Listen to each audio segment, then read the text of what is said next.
上车是吧？Rồi đó các em ơi, tập trung vào em nào mình cách lên. Cách tập trung cách nó già như này mà đỡ tập trung vào.先坐上来，先坐上来。来，再两位，一人上来。还有小心啊，小心啊，阿小不要撞了。阿小就对了，危险。好，这个自己做主，这个我们自己做主。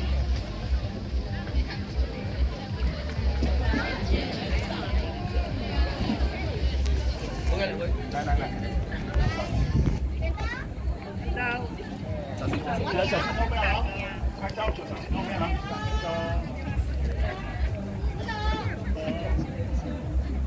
都一样的。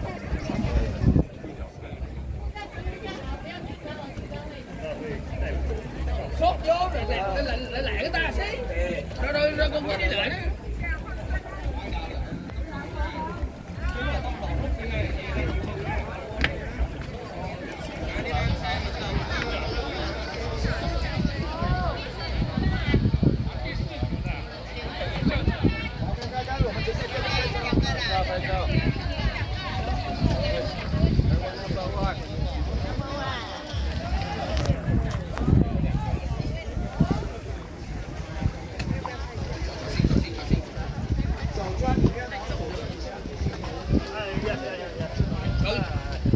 Ủa cách này xuống đúng rồi chụp hình á.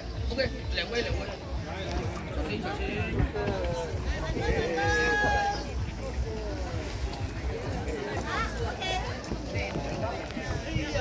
那个船家都有准备那个斗笠和那个雨伞哦。这个是叫斗笠。OK。开张了吗？我叫他上来啊。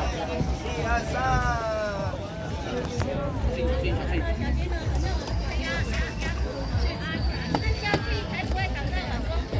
来，看我们那个这边。两位。来，请各个医生来站。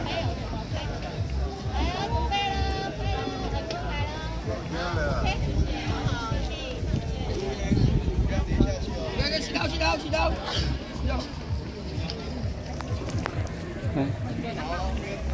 OK。盯着来，各位。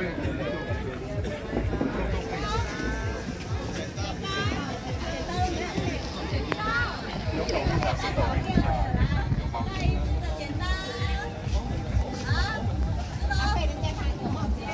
有，每艘船都有2个斗笠，那个我的教练，不用来去啊，一人上来。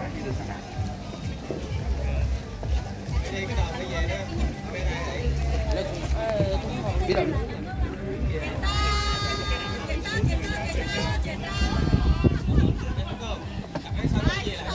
Ăn xong rồi đi Việt. Ok, chúng lại. Ok.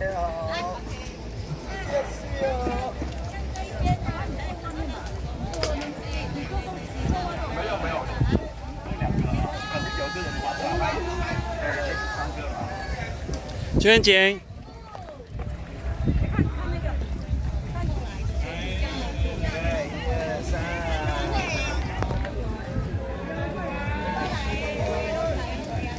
大哥看这边。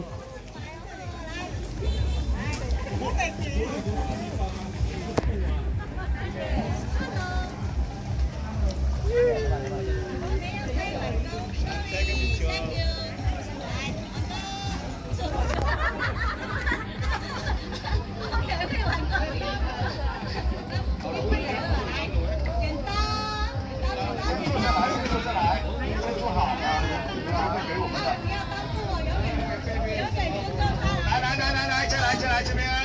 快点，明天要来了。走了。快点。哎，要注意。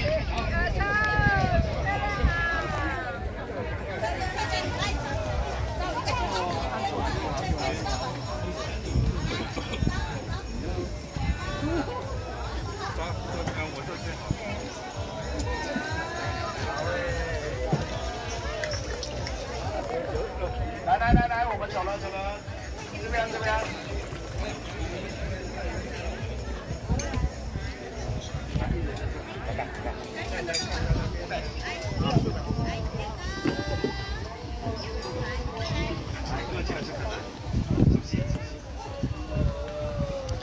来，看这边，记啊，大哥。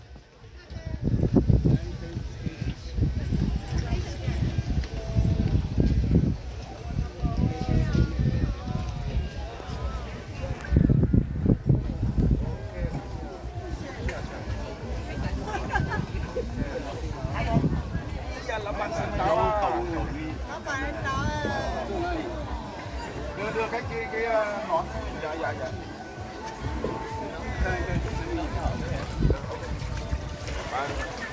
Ok. Các bạn tạo lên, xe tạo lên theo lên à. Ok.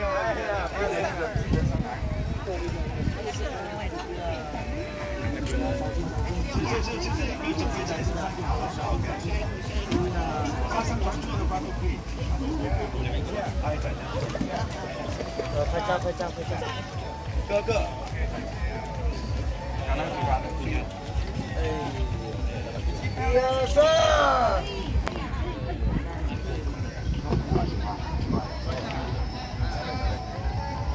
Rồi chương trình đi đây. Đi đầy đủ chương trình đi. Đi đủ chương trình nhá. Rồi cỏ máy nhá. Rồi ok. Cưa. Đồ ai thì cầm khí thì bật luôn đừng có đủ độ sáng đâu.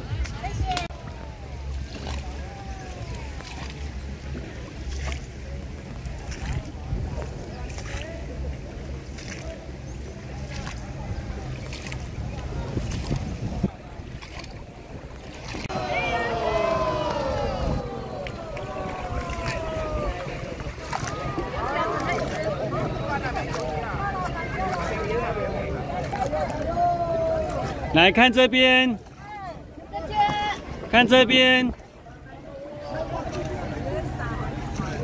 哇，比你煮小白米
cháy mà chạy áp cổ.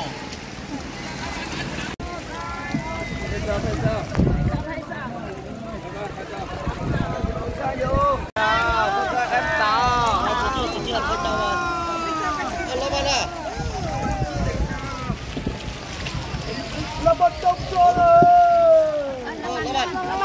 Laban.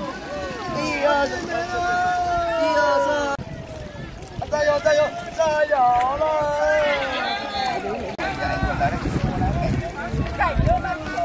Hãy subscribe cho kênh Ghiền Mì Gõ để không bỏ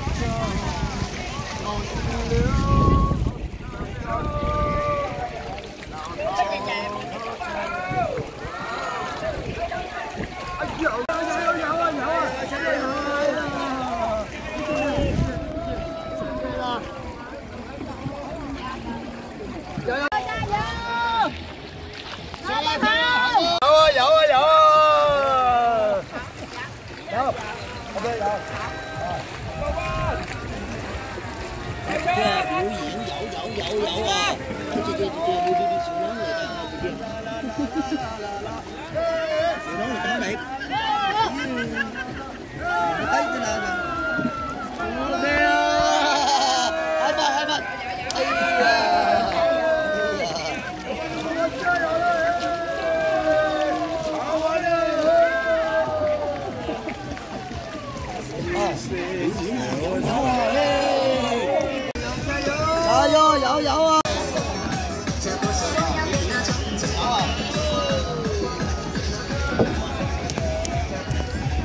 安姐，安小姐来。阿朱好，拍照拍照。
钓螃蟹。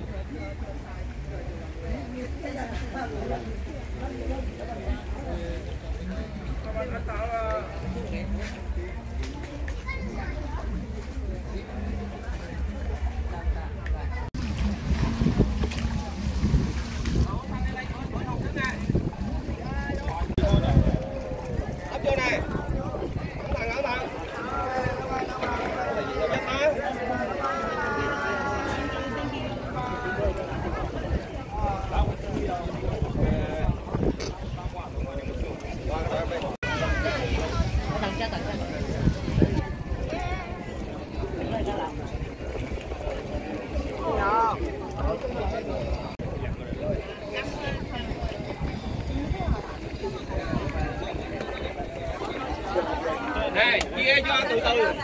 Không còn đi vô cho nó nhanh. Bạn nó tự do mà.